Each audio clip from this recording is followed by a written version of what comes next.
Outliers. Welcome back to the Outlier Podcast Festival. So excited for this next speaker. You guys may recognize him as the founder of Conglomerate. It's a New York-based entertainment company that creates, curates, and distributes podcasts. We can all learn something from the speaker. He's also the host of The Writers Who Don't Write. It's a podcast about writing, so we're honored to have Jeff Umbro coming on today to talk about the cinco tiers of audience growth here on Outlier Podcast Festival. So, Jeff, welcome to OPF. Take it away, brother. Thanks, Scott. I really appreciate that, and thank you, Ever, and thank you to everybody in the audience. I'm going to share my screen.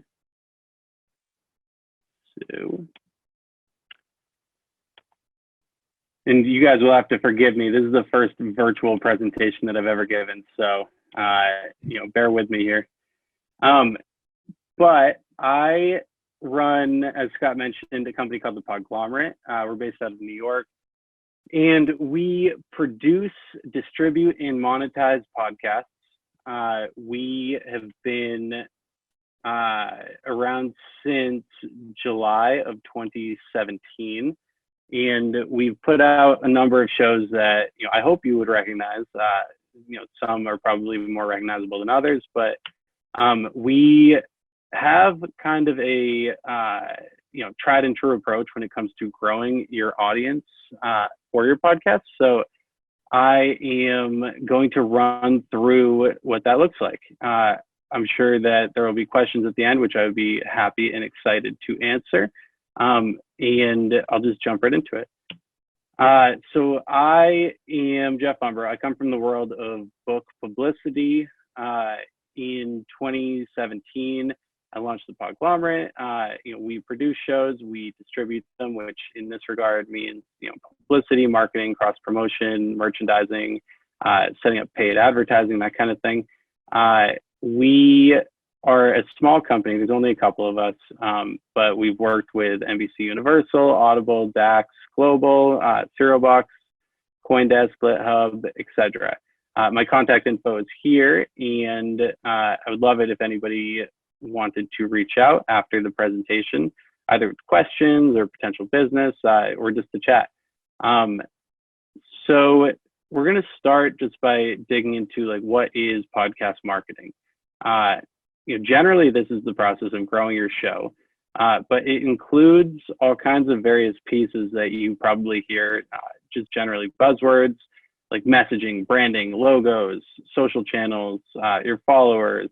And, it's more than anything about learning how to speak specifically to your different audience segments, which is, listeners, press and media, influencers, potential partners, and, while you might have the same goal or message with the shows that you're producing, everybody has a little bit of a different vantage point as to what that might be.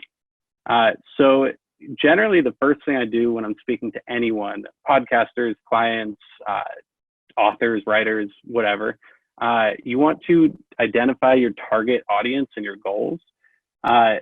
Is your show a tool to grow your brand? Are you trying to make money on it? Do you want to hit a certain audience threshold? Are you trying to grow your social channels? Are you using this to drive new business opportunities? And your marketing plan should be tailored to fit each of these goals. So, step one is to determine what that is. And step two is to figure out how best to serve that goal. You can do that through conducting, surveys and market research, or just, generally asking your followers and your fans or your potential audience, what they would like to hear.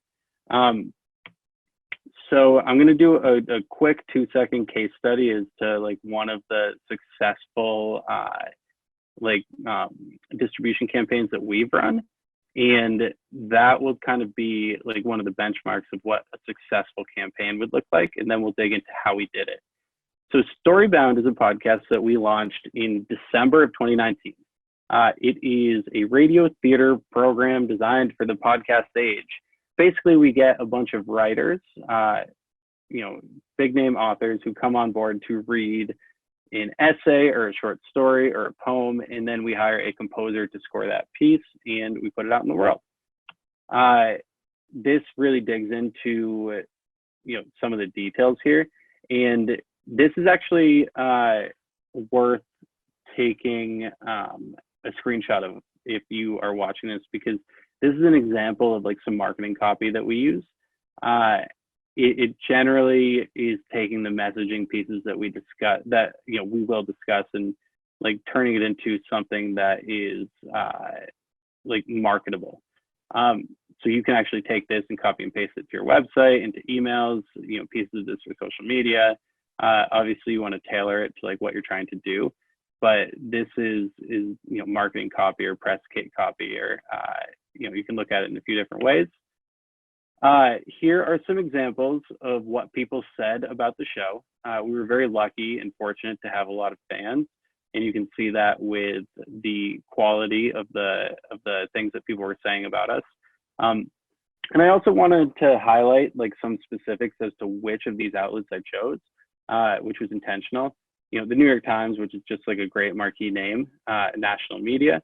But then we also had Radio Inc., which is like a podcast trade publication, as well as the AV Club, which is like a consumer interest outlet, and Willamette Weekly, which is relevant to this show specifically because the host is from Portland. So that is a local institution out where he's from. So this just gives you like a taste of all of the various like directions that you can go and verticals that you can target when you're putting on your show. You have trade publications, you have national media, you have media that's a little bit more like tailored to the content of what you're pitching, and then you have local media. We also partnered with LitHub for this show, which, if you're unfamiliar, is a big publishing nonprofit.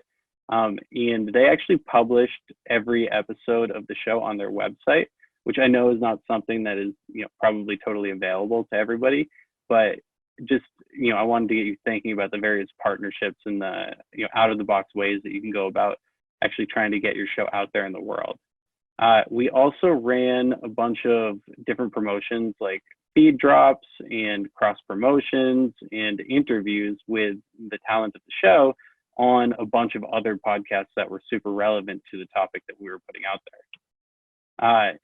Then we also pitched the show to be featured across all these various podcasting apps, which is what we call merchandising. So, I'll dig into that a little bit more later on. And then the results. Between December 2019 and February of 2020, Storybound was downloaded about 400,000 times. It's a 3-month window, and I chose that window because that's when we're actually publishing new episodes. But you can see the trajectory of like how effective all of this marketing was, and like how it really worked. You can see each little spike is a new episode, and then the smaller spikes are when you see various media hits that have occurred. So the general breakdown of this is publicity, marketing, spotlight, which is merchandising or app features, cross promotion, and then paid opportunities. So these are the 5 tiers that I mentioned. So here's another listing of those 5 tiers, and we are going to dig into those here. So the first example, I just wanted to give like a huge list of different marketing ideas that you can use. These are not really discretionary to the show or the resources that you have available. So, take a screenshot if you'd like, but this is literally just, a massive list of ideas that you can use, or outlets or platforms that you can dig into.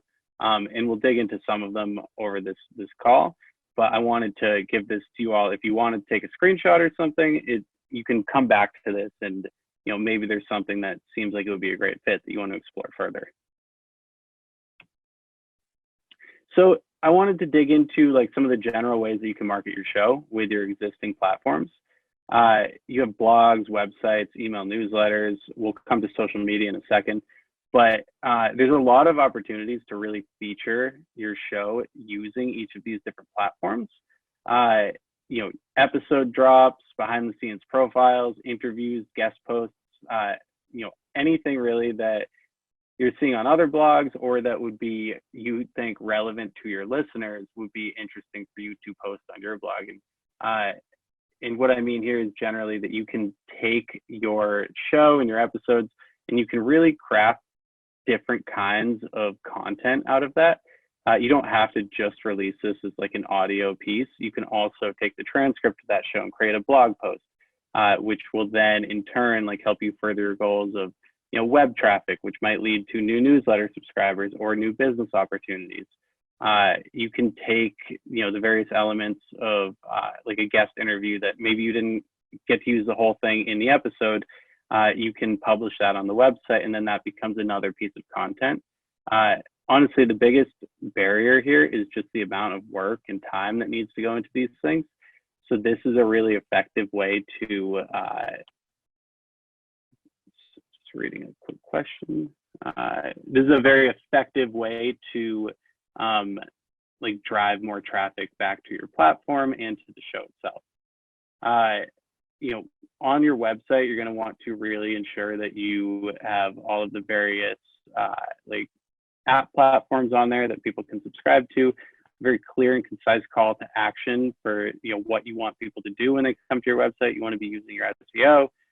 These are all just general tools that like exist in any form of media that you want to make sure that you're also utilizing for your podcast. You know, you want to start an email newsletter. You know, whether you're using it or not, you can be collecting the emails for when you're ready to use it. This can become a tool that you use to really effectively drive traffic back to your podcast.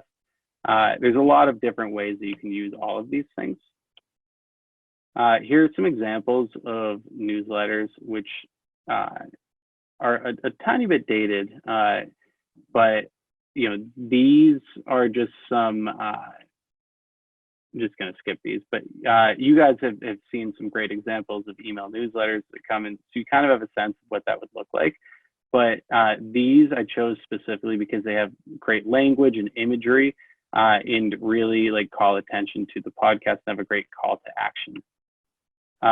Here are some examples of various blog posts that do the same thing, and landing page examples of how to like really effectively point your listeners from your website directly to these podcasting apps. Something that I see a lot is actually people are driving traffic to their websites for listeners. And while that's not a bad thing, it's also not the most effective way to like capture a listener. If they subscribe to your show on Apple or Spotify or Stitcher or Castbox or any number of apps, they're usually getting some kind of notification every time you publish an episode, as opposed to if they go to the website, you know, they have to actually like physically go to the web page and click play to listen to the episode at that point. So, you know, you definitely want to have a landing page, something that you can, you know, use to convey information and push people back and forth to the site. But while they're on the site, you want to also make sure that they're subscribed on their podcasting app of choice, and you want to make it very easy for them to see that. Next up for marketing is just think about your podcast artwork. You know, something that a lot of people don't always consider when they're designing their art is that most people are going to view these as a tiny thumbnail. So you want to make sure that this is super visible, even if it is very small. You know, your name wants to really stand out, and you know, when you're doing your promotional copy and everything, you also want to, your promotional art, you want to know that like while you need to consider the branding aspect of everything, you can expand a little bit beyond the podcast artwork as like the tile that you see here. Something else that a lot of people don't always utilize is specific episode art. This really helps when it comes to social media, for branding on your website and your email newsletters and everything. It's very time consuming and takes a lot of resources, but this is often a really effective way of, you know, just right off the bat, creating content that you can share for every specific episode. So this page just has some various examples of that. You know, with social media strategy, you want to be, this is kind of a much more complicated thing than, you know, what we really have time to discuss today. But generally, you just want to make sure that all of your content is available on whatever platform people are looking for it, which would include social media in addition to all of the podcasting apps and your website and everything. While you are actually like digging into your social media strategy, you should be considering things like what kinds of assets can you create in a timely manner that won't really take up like a lot of your energy, and it will still give you like a lot of bang for your buck. Just assuming that most people don't have a ton of time to put like all of their energies into creating the podcast and then also like getting this out there in the world on social media and emails and blogs and newsletters. It's very time consuming. So you want to kind of get your strategy down from the start and plan ahead for that. So something that we like to do over here at Podglomerate is create audiograms. There are a lot of great tools that you can use to do that for either free or very inexpensively. There's a tool I really like to use called Wave, WAVVE, which just allows you to upload art and a short audio clip, and then you throw a waveform on there, and there you have a video that you can share on social media. You can include subtitles if you'd like, but this is one tool that allows you to like really get great content out there in the world. Let me just see. Sorry, I'm just seeing the questions now. Have I tested Headliner? Martin, I have not used Headliner personally. I've heard great things. I actually have a show on the network that does use Headliner and really enjoys it. And I think that Headliner does make it a little easier to actually use subtitles. But personally, I've not used it. I'm a Wave guy. So, there's all kinds of various things that you can do on social, and I do encourage you guys to reach out. Oh, great. So he spoke yesterday. So I do encourage you guys to reach out for like specific strategy ideas and check out some of the Podglomerate shows to see what we've been doing. But here are some more examples. So here's some audiograms that we've used. Obviously, we can't really hit play on them here because it's just an image. But you see that we have a direct call to action over here in the Green Eggs and Dan image. It is a food podcast that has a clip here for, I think this is the trailer that we posted. But you want to really make sure that you have like a decisive call to action in everything that you're posting. And in this instance, for us, it was subscribe today. Here are examples of what you can do on Reddit. A lot of people think that when you're using Reddit, you are going to specifically want to do like a Reddit AMA or something, but they don't often do things like posting the show on the platform or engaging in discussions about the various topics. I actually think that this is an example of something that is very underutilized in podcast marketing.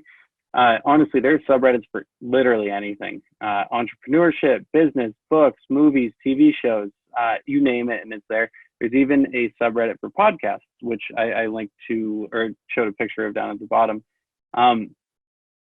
So you want to generally like join these communities and really like experience and see for yourself what they're doing within the communities. And once you kind of figure out the culture there, it'll give you a lot of opportunities to, continuously go back and post your shows. Maybe it's a new episode or a new theme or a new season that you want to get out there. Maybe you do want to do a Reddit AMA and get your host or the talent of the show in front of a lot of people. AMA stands for Ask Me Anything if you're unaware. And then another piece here that we'll dig into on the paid section of this presentation is paid Reddit advertising, which a lot of people aren't really using a ton in my experience. I think it's just ads.reddit.com, but they have an auction style setup where it's similar to on Google where you can pay to like get a higher search result. You can actually place your podcast high up within these communities for fairly inexpensive rates. So for example, if you have a book podcast like Storybound, you can actually say, you write a little plug for the Storybound podcast, and then that will appear at the top of like the books subreddit. Another thing that a lot of people do pretty effectively, I'll look at like Wandery as an example here. They'll actually, or this particular example is from Pushkin, it's revisionist history. They'll actually make a podcast trailer and put it up on YouTube or on social media or something. And this is basically like an advanced version of an audiogram, more or less. They have the same goals. You can basically craft a piece of content that's meant to promote the podcast. And then if you have the resources, you can pump a bunch of, money behind Facebook ads and Twitter ads and that kind of thing to help promote that. And if you like have content that shines, this will really drive to a lot of, potential new audience members and subscribers. Next up is publicity, which is the second tier that I wanted to talk about today. Generally, when you're creating a publicity campaign for a show, you want to craft a press kit, which can include anything from a press release or a pitch letter or bios of the relevant parties or a draft Q&A. And then you want to create what I call a media pipeline. And that is quite literally a spreadsheet where you are indicating people who talk about podcasts or audio trade publications, or in the case of Storybound, like book or literary publications, consumer interest, really whatever you can conceive of in terms of like a particular story idea, you can pop this into a pipeline. And I personally just include, first name, last name, email, media outlet, and then I'll include a status row or a status column that allows me to basically write in like when I've reached out to these individuals and what they've said, should I follow up with them? And it can be very effective. This is the kind of thing where it takes a little bit of practice to get the messaging right. But, you can pitch things like reviews of the show or interviews with the talent or a list of shows surrounding a theme or a holiday. I highly recommend that you do this for any podcast media that you're pitching, as well as, perhaps, so let me just check the chat.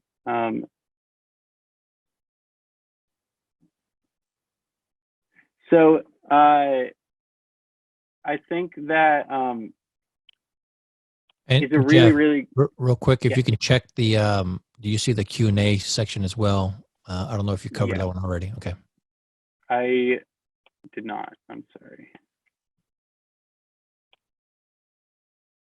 Sorry, guys. Just give me 2 seconds. Ever, can you read it out loud? No. I've heard split thought on newsletters for podcasts. Where do you lie on the yes/no spectrum? I think that honestly, the answer here is pretty dependent on. I think the answer here is pretty dependent on the time and resources that you have at your disposal. I think newsletters are incredibly effective. And honestly, some of the best drivers that you can have in terms of really getting recurring people back to your podcast and expressing information about events that you might have or special episodes or something like that. But at the end of the day, it really just comes down to whether or not you have the time to do it. Is this something where you are able to dedicate the time or the resources or the bodies to actually sit down and write this every week? Is it a monthly newsletter that you put out? So the short answer is yes. I find it to be incredibly effective. The longer answer is that there are a lot of nuances to it that would really impact this. So Ariel is asking, what are show notes? What is included in them? Thank you, Ariel. I think you're posting this from the chat. I appreciate that. So what are show notes and what is included in them? Show notes generally are the description copy that you put within your specific episodes. So if I'm publishing an episode with Mitch Albom on Storybound, then I will generally put in the show notes information about Mitch's book and the specific excerpt that we took. I might include some information about the podcast. It's really up to your discretion as to like what you want to include there. And a lot of people will also include links to their social media, their newsletters if they have them, or any sponsors on the show. It's kind of like the metadata that you would put in a blog post.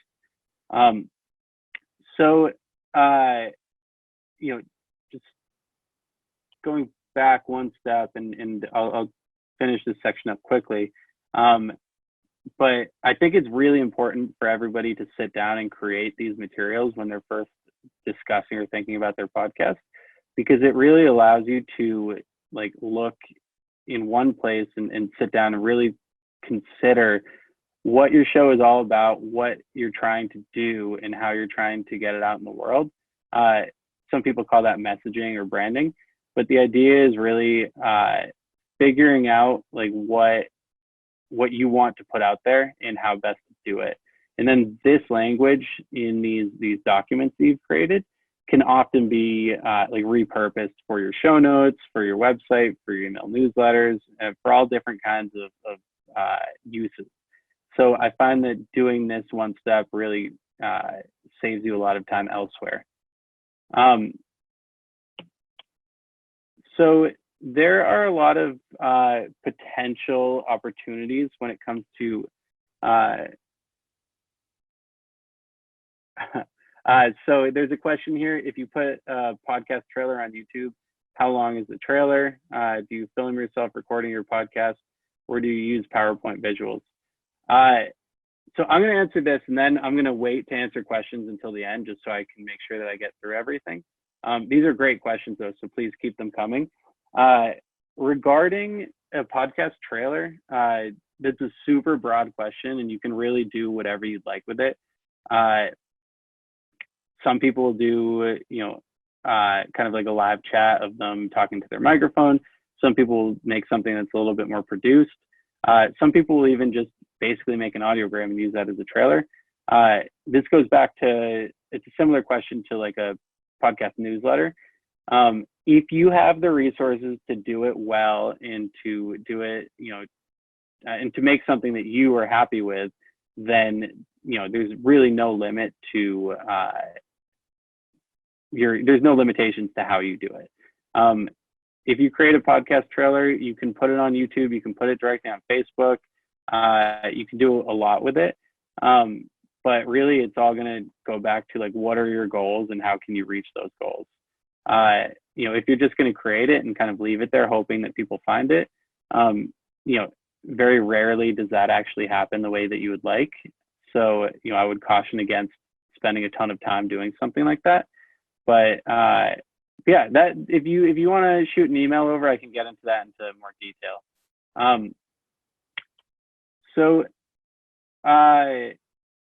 In addition to like reaching out to a bunch of media outlets for your press and publicity for your podcast, you can also, if you have the resources, the time, the connections, you can look into creating a like partnership with a different blog or media company, where perhaps you'll like mention them on the show and they'll post your episodes on their blog or something like that. And I think you'll actually find that a lot of people are really into that idea because it gives them more content for them to share elsewhere. So, you're basically creating stuff for them and they're helping you to promote that same stuff.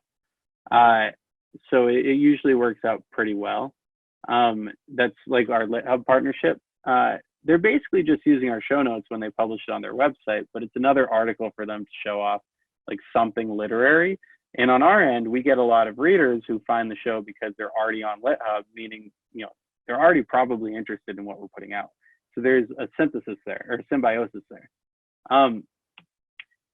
Another really, really effective tool when you're creating your media pipeline is to go on Apple or any podcast app really, and go to the bottom of that page, search for a show. It could be your show, could be a show that you have identified as a general comparison to your show. And if you go to the bottom of the page, you're going to see a bunch of other podcasts listed that's like listeners also subscribe to. And generally speaking, these are other shows that you can use as comps, meaning you can actually look up Joe Exotic and you can find a bunch of people on the internet who have written about Joe Exotic.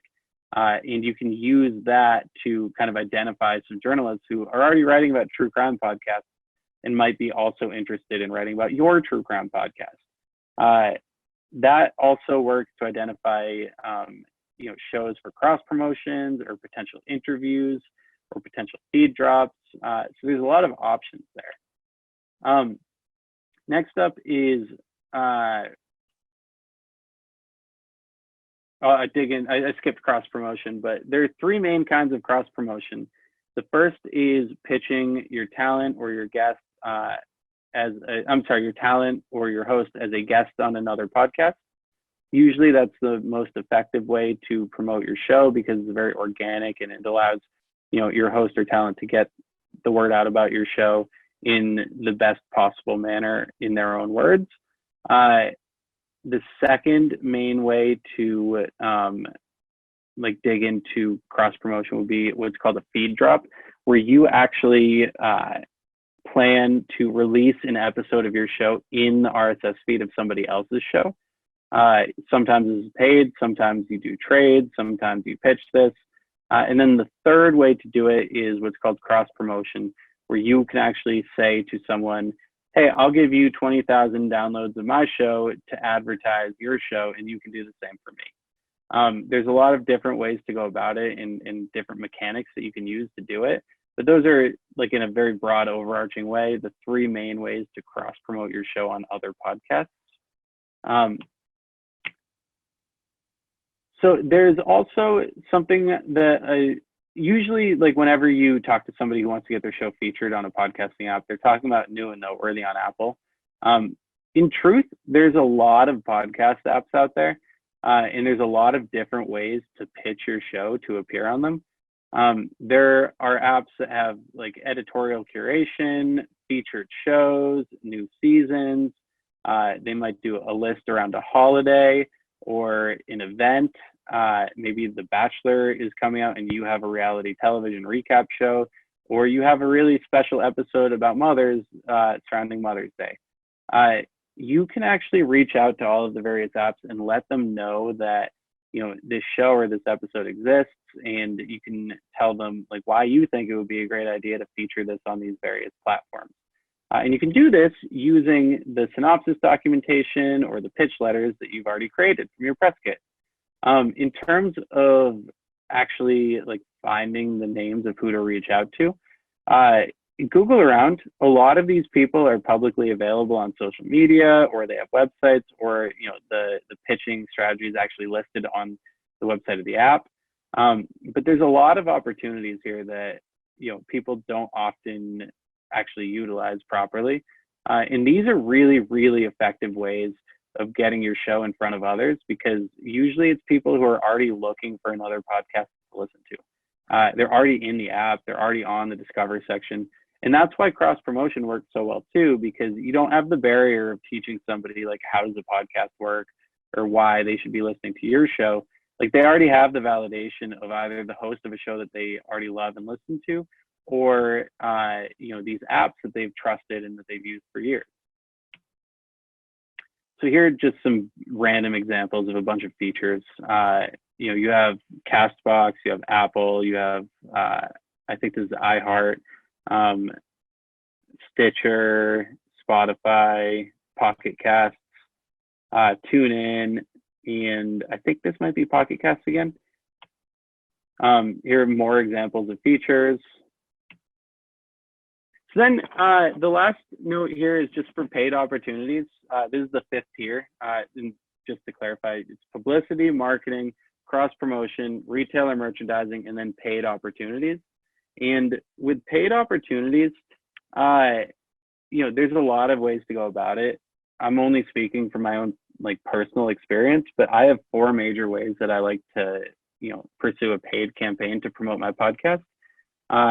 And I should also state that it is always best to go for organic promotion first, not only because it's cheaper, but because it's oftentimes more effective. But when you're setting up like a paid campaign for your podcast, you can look at buying space in email newsletters. You can look at buying promotions on social media like Facebook, Instagram, Twitter, Reddit, or Google.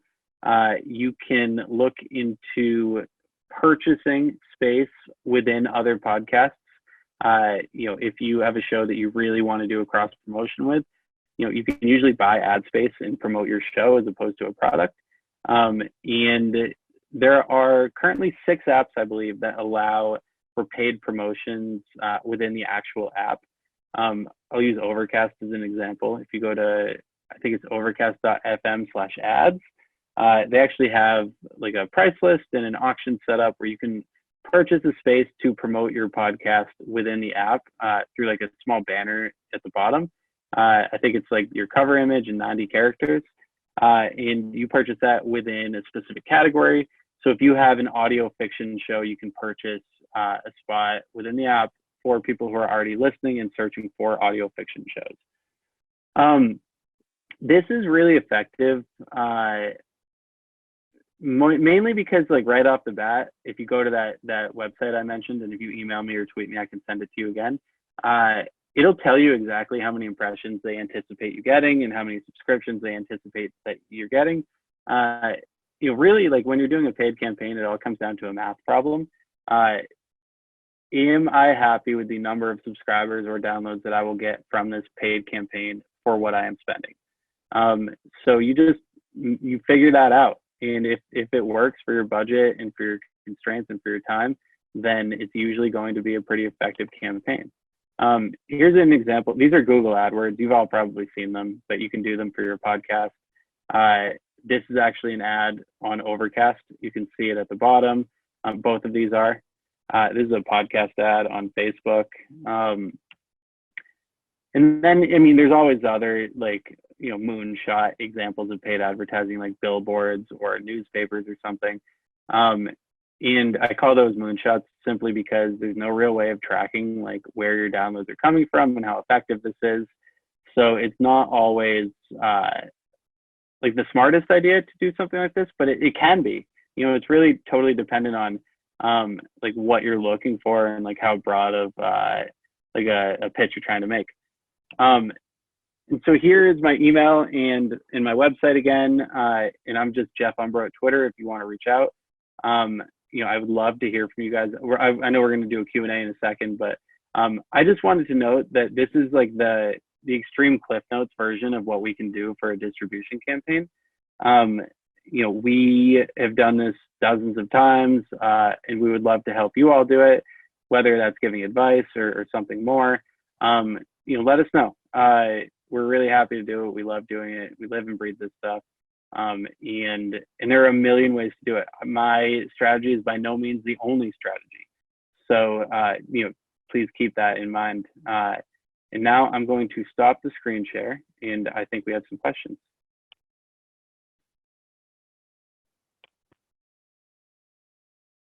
All right. So I am looking at this.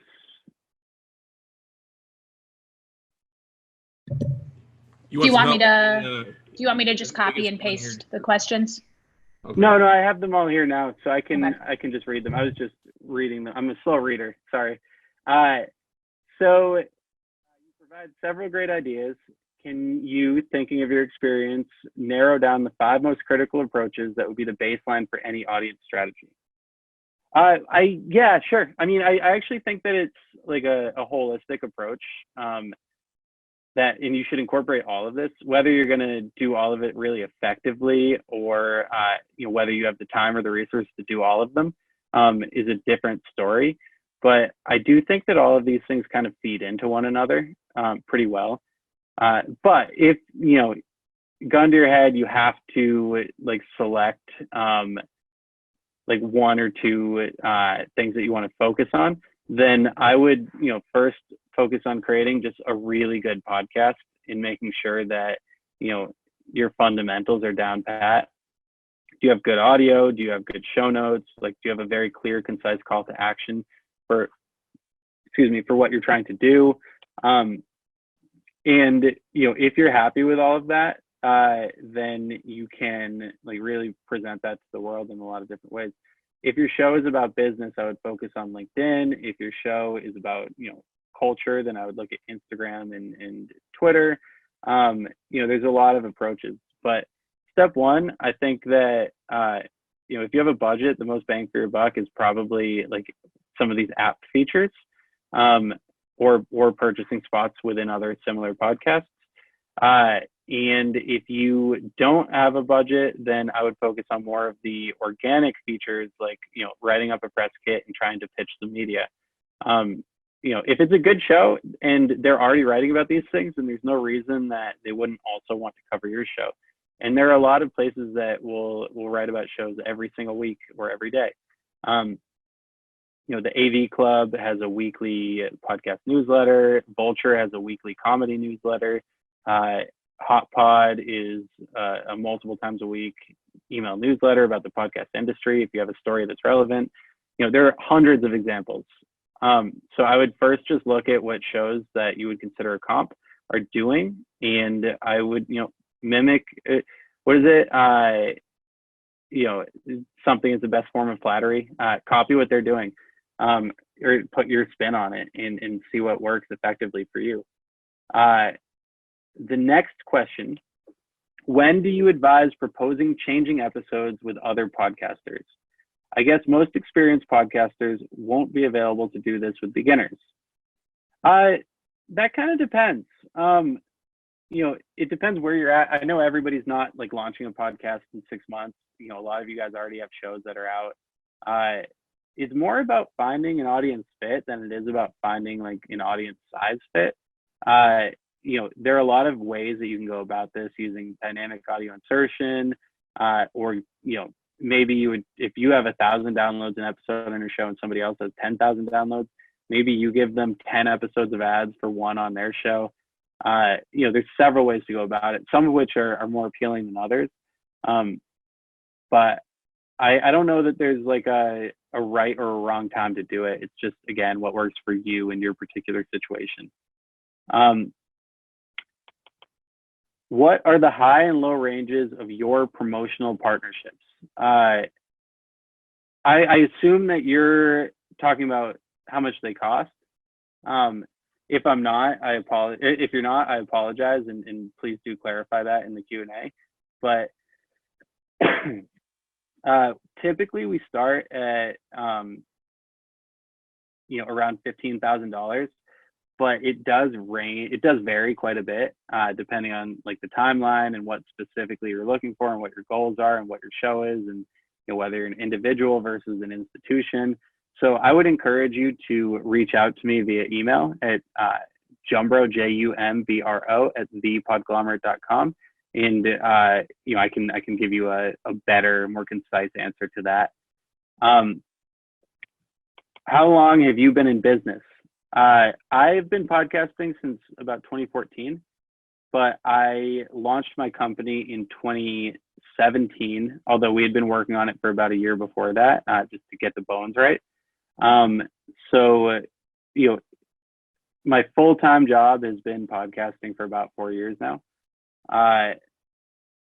My next question here is, does your service help a new podcaster with marketing promotion? The answer is yes. And if you'd like more details, I encourage you to check out our website at thepodglomerate.com. I'm very happy to kind of walk you through whatever would be helpful. But there's a lot of services that we offer.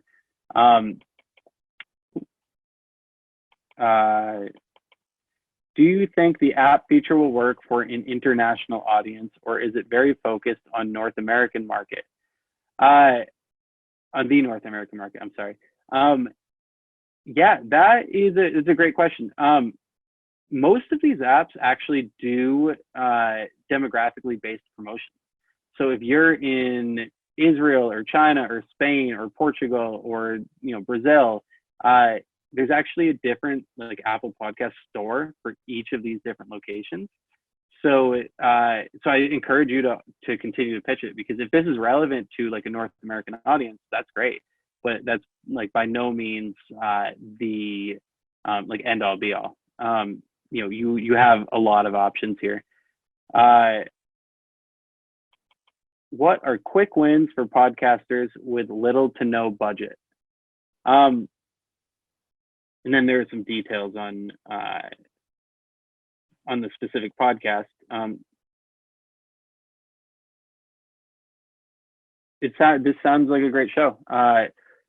So he or she has a diversity and inclusion podcast. They use video trailers on LinkedIn, keywords in the titles. They're on episode 150. So something that I would look into is LinkedIn just started offering a new newsletter feature. And so there are now a lot of people on LinkedIn. This is one example, by the way, of many that are putting out these newsletters about all kinds of different topics, whether they be podcasts or innovation or tech or diversity. So I would first look on LinkedIn and see who's writing about these things, how they're doing it, like get a sense of what they're writing about. And you can actually pitch them, and maybe they want to plug your podcast in their newsletter. They have a lot of followers that are focused on a lot of things that are very similar to your show. I'm sure that you can find a bunch of subreddits or communities on other social media that exist that cover the same topics. I would spend some time on just Googling, you know, various diversity and inclusion like websites that discuss similar topics to what you're on, to what you're discussing. And you can literally just, you know, search for your episode titles, for example, and that would be a good place for you to start, you know, depending on the you know, episode titles. But you know, that is step one, and just see how other people are promoting this, and then use that as an example for how you can promote your show.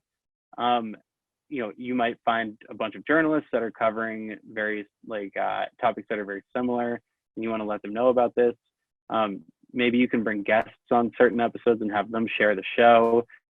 You can find similar podcasts, you know, using like the recommendation algorithm at the bottom of Apple Podcasts. And you can really target a bunch of shows that might be bigger than you, might not be. And you can talk to them about cross promotions. Those are all a bunch of like super random small ideas.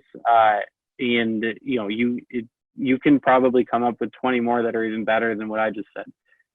So it's just about, you know, thinking outside the box. And again, feel free to email me if you have any specific questions. And then let me just see. So sorry, there's several different places that I'm seeing these questions. So I'm just moving over to the next now. And then I know we have to end this in a minute. So so if you have any further questions that I wasn't able to get to, please do feel free to reach out to me on social media, through the website, and ask them. I'd be very happy to answer.